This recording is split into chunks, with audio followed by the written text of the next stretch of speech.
So far guys, eto na yung pinakamadaling paraan kung paano nyo makukuha ulit yung inyong Pag-ibig MID number kung nawalan kayo ng copy nito at nakalimutan na rin ninyo yung inyong tracking number. So ang gagawin nyo lang is pumunta kayo sa website ng Pag-ibig Fund, which is www.pagibigfund.gov.ph, and then i-click nyo po itong yellow dito sa baba, yung hi, click here to chat with us. So guys, after nyong pindutin yan, may lalabas po dito na form. So fill upan nyo lang yan ha. I-disregard nyo lang yung MID number kasi yan talaga yung ating main concern dito. So ilagay nyo lang dito yung inyong first name, middle name, and last name, email address, and then yung inyong contact number. So ilagay nyo rin dito yung inyong location, Luzon, Visayas, Mindanao, NCR, or kung international, kung OFW kayo.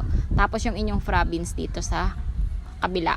And then, how did you find our chat service? So, ilagay nyo lang, pili lang kayo dyan through website or through virtual Pag-ibig. And then, ano ba dito yung inyong concern? So, ang concern talaga natin dito is yung member ID number. So, yun yung pindutin nyo. And then, click nyo lang yung submit. So, after that, may lalabas pa rin ditong mga question. And then, sa baba niyan, does this answer your question? So, i-click nyo lang yung no, I need more information please. So, bale 3 times pong lalabas yan. 3 times yung pipindutin yung no, I need more information please. And then, may lalabas po ditong another form.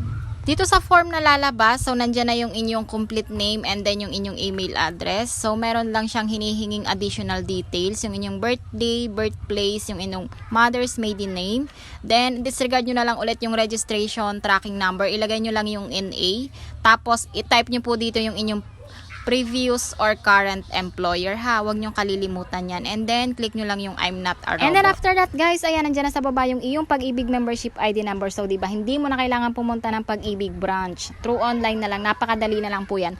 No hassle na siya. So, ayan, kung natulungan ka ng video na to, huwag mo kalimutang i-like and i-share mo na rin sa iyong mga friends ha. Thank you for watching. At kung may additional concern ka pa about SSS or Pag-ibig, ayan, mag-comment ka lang dyan sa baba at gagawa natin yan ng another tutorial videos.